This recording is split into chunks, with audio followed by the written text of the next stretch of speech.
सहनाववतु सहनौ भुनक्तु सह वीर्यं करवावहै तेजस्विनावधीतमस्तु मा विद्विषावहै। ओम शांति शांति शांति। वैदिक जीवन पद्धति की इस कक्षा में आप सभी का हार्दिक स्वागत है, अभिनंदन है। हम अपने निरंतर ज्ञान से इस वेद के स्वाध्याय से आगे सदा बढ़ते रहें और जो हमारा लक्ष्य है, जो कर्तव्य है, उस लक्ष्य की ओर, उस कर्तव्य की ओर सदा सर्वदा आगे बढ़ने का हम प्रयत्न करें। जीवन और जगत उस परमात्मा के द्वारा दिया गया बहुत बड़ा उपहार है। जितना सुंदर जीवन हमारा होगा उतना ही सुंदर हम संसार और समाज को बना पाते हैं। यदि समाज सुंदर बनेगा तो हमारा राष्ट्र भी सुंदर बनेगा, दिव्य बनेगा, और जितना राष्ट्र सशक्त होगा, समृद्ध होगा, स्वस्थ होगा, उतना ही सारे संसार का उपकार हो सकता है। तुच्छ स्वार्थ के लिए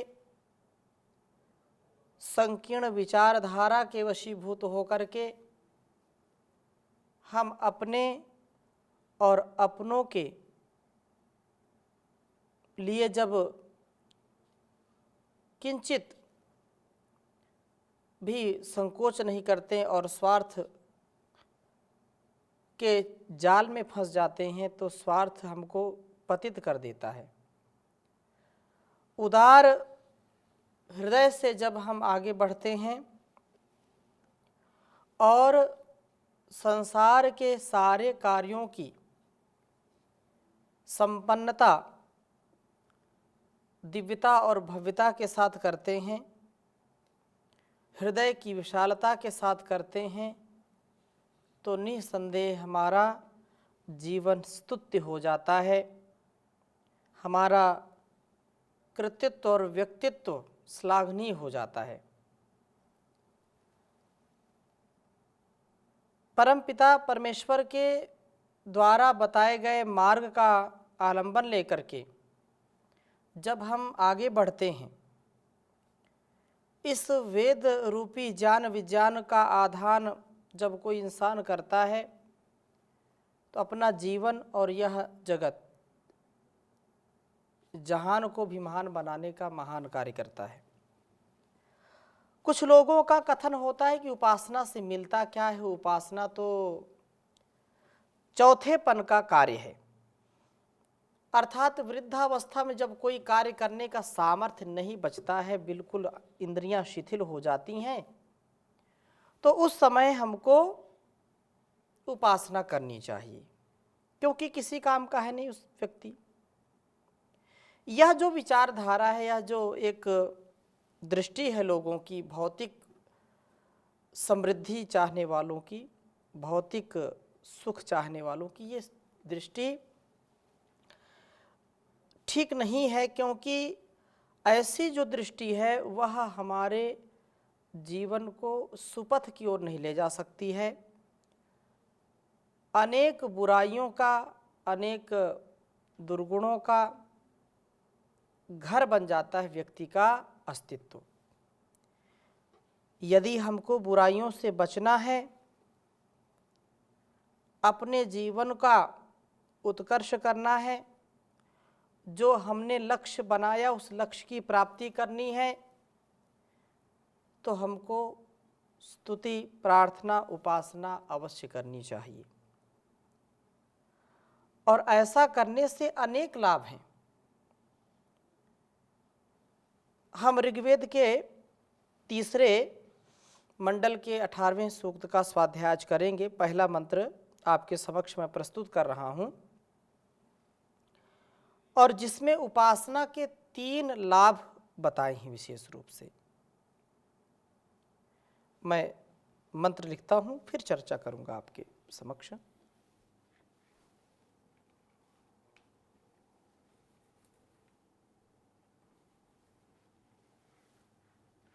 ओम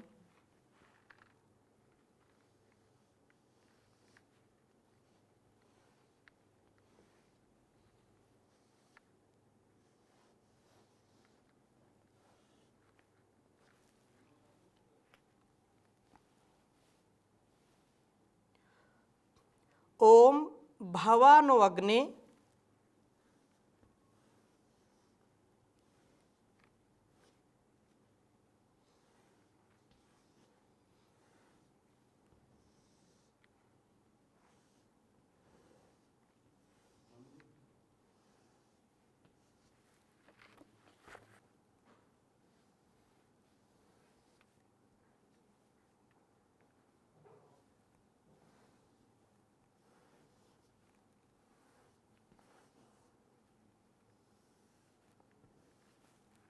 भवानो अग्ने सुमना उपेतौ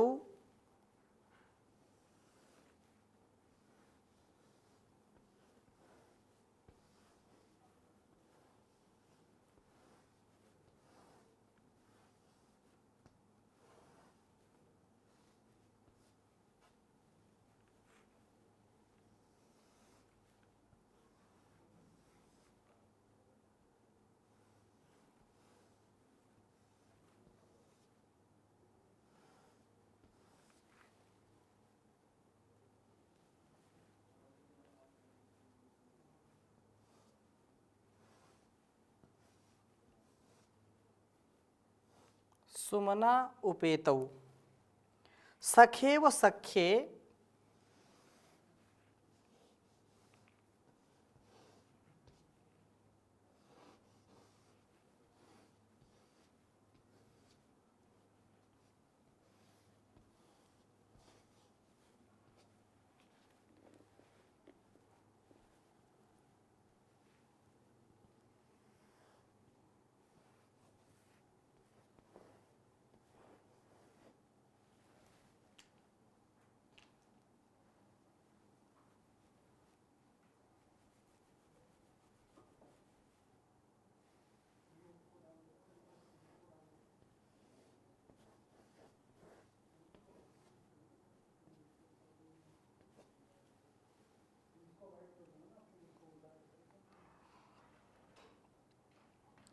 पितरेव साधुः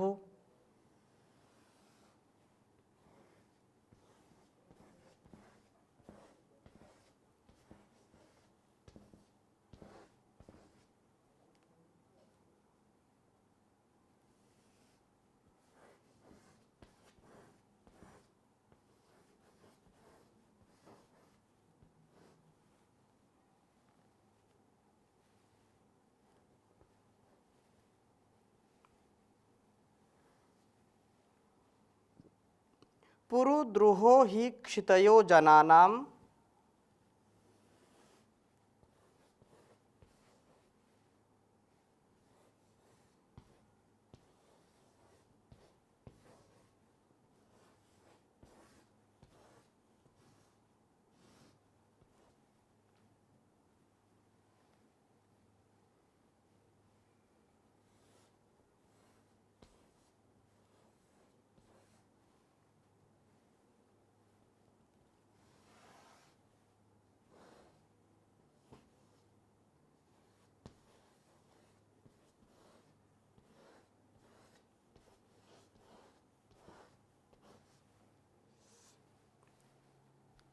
क्षितयो जनानां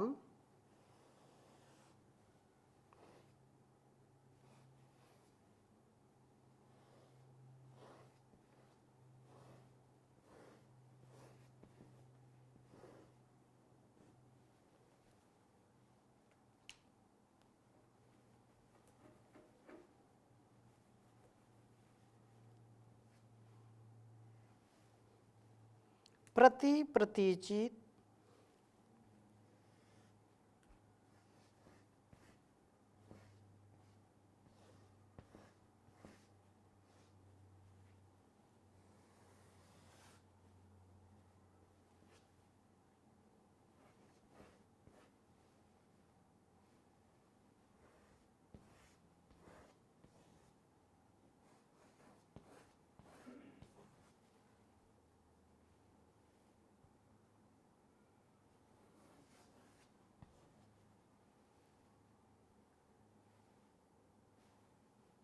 प्रतिचिर दहता दराती ही।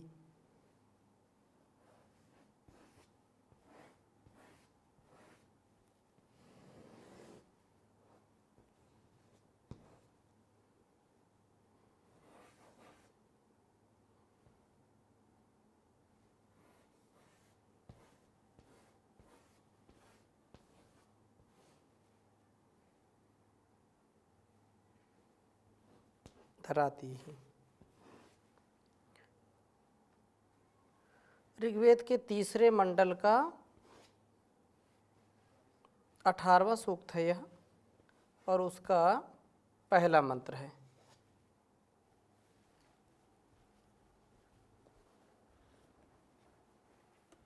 ओम भवानो अग्ने सुमना उपेतौ सखेव सख्ये पितरेव साधु पुरोद्रोहो हि क्षितयो जनानां प्रतिचिरदहता दराति ही। बहुत सुंदर बात कही है। ओम भवानो अग्ने सुमना उपेतौ सखेव सख्ये पितरेव साधु पुरोद्रोहो हि क्षितयो जनानां प्रतिचिरदहता दराति ही। भाव समझने का प्रयास करते हैं वेद मंत्र का कि हे अग्नि, हे परम पिता परमेश्वर।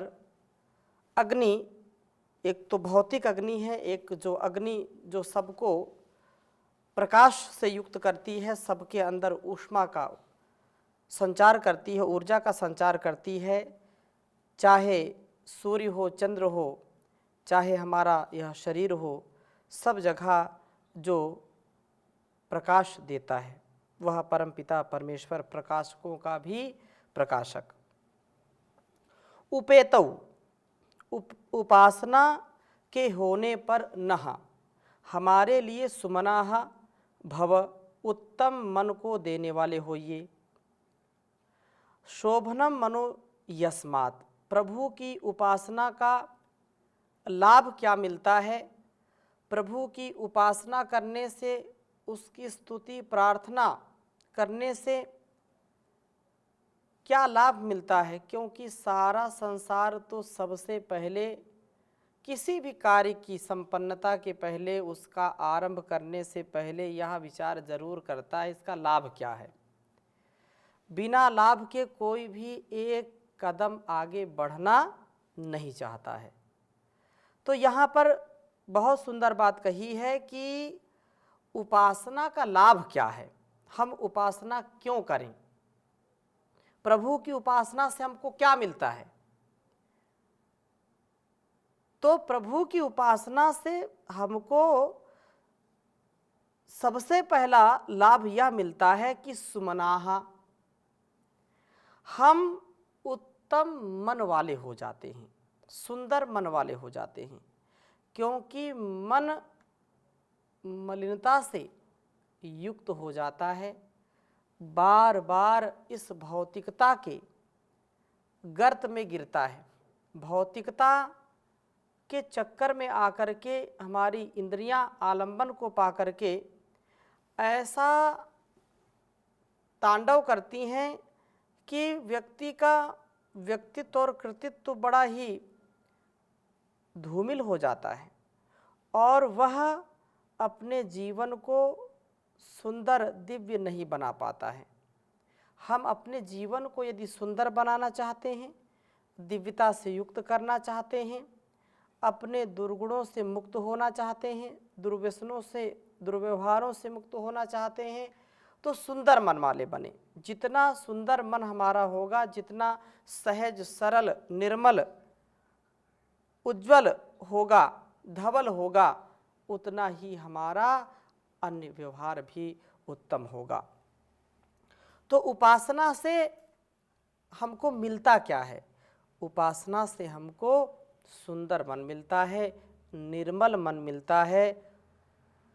भोगों की, रोगों की जो यह नदी बह रही है, इस नदी में हम डूबते नहीं हैं, इससे पार हो जाते हैं, इस भवसागर से पार हो जाते हैं। इसलिए उत्तमता से हमको उपासना अवश्य करनी चाहिए। सबसे पहला लाभ यह है कि हम उत्तम मन की प्राप्ति करते हैं, क्योंकि किसी भी कर्म को करने के लिए, किसी भी कर्म का संपादन करने के लिए हमको सबसे पहले मन की आवश्यकता होती है।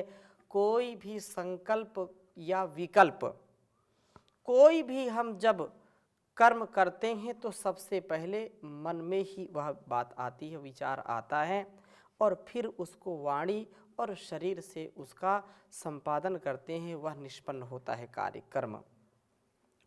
तो शोभनम मनो यस्मात्, कस्मात्, उपासना से।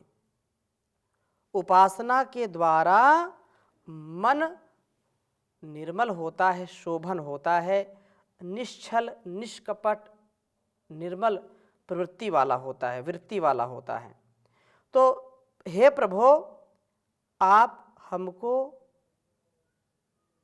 उत्तम मन से युक्त करिए, हमारा मन उत्तमता से युक्त हो। और दूसरा लाभ क्या मिलता है? तो कहा, हे प्रभु, इस उपासना के होने पर आप साधु हो, इस प्रकार हमारे कार्यों को सिद्ध करने वाले होते हैं, जैसे सखा मित्र सखे मित्र के लिए कार्यों का सिद्ध करने वाला होता है। जिस प्रकार से माता पिता पितरा सखेव सखे पितरेव साधु, कितनी सुंदर बात कही है कि अग्ने सुमना उपेतौ सखेव सखे पितरेव साधु। जैसे एक सच्चा मित्र एक अपने मित्र के लिए उसके कार्यों का संपादन, कार्य सिद्धि के लिए सब कुछ दांव पर लगा सकता है। अपने पूरे जीवन भर का अनुभव, पूरे जीवन भर की पूंजी, पूरे जीवन भर की कमाई अपने पुत्र के लिए पिता जैसे दांव पर लगा देता है और उसको उत्तमता से उच्च चेतना में उच्च कोटि का बनाना चाहता है और बनाता है। वैसे ही जैसे एक मित्र, सच्चा मित्र जो होता है, तो सच्चे मित्र संसार में अमृत के समान होते हैं। तो सच्चे मित्र की भांति वह सखेव, जैसे सखा ही एक सख्य सखा के लिए, मित्र के लिए, और पितरेव जैसे पितरा माता पिता, माता पिता पितरौ शब्द से, और पितरा पितरेव पितर जो होते हैं, वह माता पिता जो हैं, वे संपूर्ण जीवन भर का जो भी वैभव होता है, जो भी वो कमाते हैं, वो अपनी संतानों के लिए जैसे लगा देते हैं। उसके कार्यों के, पुत्र के या पुत्री के कार्यों को सिद्ध करने वाले होते हैं। ऐसे आप हैं प्रभु। हे प्रभु, आप हमारे कार्यों की सिद्धि कराते हैं। और उपासना से ये बात बिल्कुल सत्य है कि संसार में उसके लिए जो उपासक है प्रभु का, जो परमात्मा की भक्ति करता है, उसके लिए संसार में कुछ भी अप्राप्य नहीं है, सब कुछ प्राप्त हो जाता है जो वह चाहता है। परंतु कुछ लोग बोलते हैं, अच्छा जो भी चाहता है वो मिल जाता है उसको, फिर ऐसी ऐसी चीज़ उसके मन में आती है, अच्छा ऐसा होगा ऐसा होगा। लेकिन जो सच्चा साधक है, सच्चा उपासक है, परमात्मा की जिसको शरणागति प्राप्त है, परमात्मा के अंग संग जो रहता है, उसको सदा अनुभव करता है, तो उसका कभी भी मन दूषित होता ही नहीं है और उसके मन में ऐसी कोई भी भावना आती ही नहीं है जो भौतिक कामना है। कुछ लोग सोचते अच्छा मन में आता है तो फिर वो प्रधानमंत्री बनने का मन बना ले और परमात्मा उसको प्रधानमंत्री बना देगा क्या? लेकिन उसके मन में ऐसी कोई कामना आती ही नहीं। क्यों? क्योंकि विवेक जागृति हो जाती है और क्या उसको चाहिए उचित है या अनुचित है, वास्तव में मैं इसका अधिकारी हूँ या नहीं हूँ, उसके प्रति कामना रहित हो जाता है, वह कामना शून्य हो जाता है।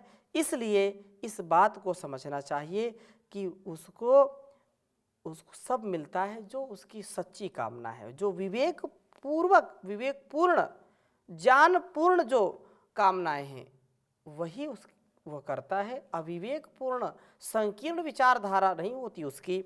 तो ये बात कही है कि वह जैसे माता पिता अपने संतानों की कार्य की सिद्धि के लिए सदा पुरुषार्थ करते हैं, उद्यत रहते हैं, एक सच्चा मित्र के लिए उद्यत रहता है, वैसे वह परमात्मा जिसकी हम उपासना करते हैं वह हमारे कार्यों की सिद्धि कराता है, सभी मनोरथों को पूरा करता है, जो विवेकपूर्ण है। और ये कहा तीसरा लाभ क्या है उपासना का, तो तीसरा लाभ कहा कि हे प्रभो जना नाम, लोगों के क्षितयः, जो लोग ही यहाँ पुरुद्रोह बड़ा द्रोह करने वाले हैं, अतः आप प्रतीचि हमारी ओर आने वाले अराती ही, इन शत्रुओं को प्रति दहतात, एक एक करके दग्ध करने वाले हों। उपासना का अंतिम, या ऐसे तो बहुत सारे लाभ हैं, लेकिन 3 प्रमुख लाभों के विषय में यहाँ पर बताया है। और वास्तव में 3 में यदि एक भी हम सिद्ध कर लेते हैं तो एक के साधे सब सधे, सब साधे सब जाए। तो कहा कि उपासना का लाभ क्या है, शत्रु का नाश, अर्थात शत्रु के विनाश के लिए यह परम आवश्यक है कि हम उपासना करें। अब शत्रु हम कभी कभी अपने ही भाई को बना लेते, लोक में ऐसा होता है कि भाई भाई का शत्रु है, मित्र मित्र का शत्रु है, यहाँ तक कि इस कलयुग में ऐसे वातावरण में पिता ही पुत्र का शत्रु है और पुत्र भी कभी कभी पिता का शत्रु बन जाता है। तो ऐसी शत्रुता से कैसे बचें? तो उपासना ही एक ऐसा साधन है जो हमको शत्रु का नाश कराती है। लेकिन यहाँ पर इस बात को समझना है कि शत्रु एक हमारे अंदर है और एक शत्रु हमारे बाहर है। अंदर का काम, क्रोध, लोभ, मोह, ईर्ष्या, द्वेष, छल, कपट, ये शत्रु हैं। और बाहर के शत्रु जो हमारे राष्ट्र के शत्रु हैं। ऐसे तो निज शत्रु हम बनाते हैं, ये बात उचित नहीं है कि भाई भाई शत्रु बन जाए, मित्र मित्र शत्रु बन जाए, माता पिता को ही लोग शत्रु बना लेते हैं, ये अनुचित है। हम विवेक पूर्वक ज्ञान पूर्वक कर्म को करें और स्वार्थ से ऊंचे उठ करके छोटी छोटी बातों में नाराज न हो, ईर्ष्या द्वेष न करें, छल कपट न करें, परस्पर शत्रु न बने। गांव गांव में लोग आपस में शत्रु बन जाते हैं, तो ये बिल्कुल उचित नहीं है। अपने बाहुबल पर, अपने पौरुष पर, अपने पुरुषार्थ पर हमको पूरा ध्यान रखना चाहिए और अपनों से कभी शत्रुता नहीं करनी चाहिए। फिर कुछ लोग बोलते हैं हम तो नहीं करते हैं, लेकिन दूसरे कर बैठते, तो क्या किया जाए? वो जाने। हमको अपने जीवन के लिए उत्तमता से उपासना के साथ वासना पर विजय प्राप्त करनी है। इन लौकिक सुखों की जो कामना है उनको दूर करना है, मन के मैल को हटाना है। उपासना से ऐसा घटित होता है, यह बिल्कुल सुनिश्चित हम करें। मिटा ले मैल अरे नादान, मिले मन मंदिर में भगवान। मिटा ले मैल रे नादान, मिले मन मंदिर में भगवान। गंगा यमुना जी के तट पर, मथुरा काशी वंशी वट पर, नाहक क्यों होता हैरान, मिले मन मंदिर में भगवान। मिटा ले मैल रे नादान, मिले मन मंदिर में भगवान। कस्तूरी मृग की नाभि में, मूरख ढूंढत बन झाड़ी में, खोता भटक भटक जिज प्राण, मिले मन मंदिर में भगवान। मिटा ले मैल अरे नादान, मिले मन मंदिर में भगवान। तेरे पास बसे वो प्यारा, फिर क्यों फिरता मारा मारा। तेरे पास बसे वो प्यारा, फिर क्यों फिरता मारा मारा। निश दिन भटकता है अजान, मिले मन मंदिर में भगवान। तज अजान शुद्ध कर निज मन, निश्चय हो प्रकाश प्रभु दर्शन। पावे तू आनंद महान, मिले मन मंदिर में भगवान। मिटा ले मन का मैल रे नादान, मिले मन मंदिर में भगवान। मिटा ले मैल रे नादान, मिले मन मंदिर में भगवान। तो मन का मैल हमको हटाना पड़ेगा। मन में खोट भरी और मुख में हरी, तेरे गंगा नहाने से क्या फायदा। मैल मन का न धोया बदन धो लिया, मैल मन का न धोया बदन धो लिया। तेरे गंगा नहाने से क्या फायदा, मन में खोट भरी और मुख में हरी। तो इस प्रकार से हम अपने मन के खोट को उपासना की चोट से दूर करें। मन मंदिर के इस देहालय शिवालय में, मन मंदिर में उस परमात्मा का अनुभव करें। तो आज की कक्षा को यहीं पर विराम देते हैं। शेष चर्चा अगली कक्षा में नए मंत्रों के साथ करेंगे।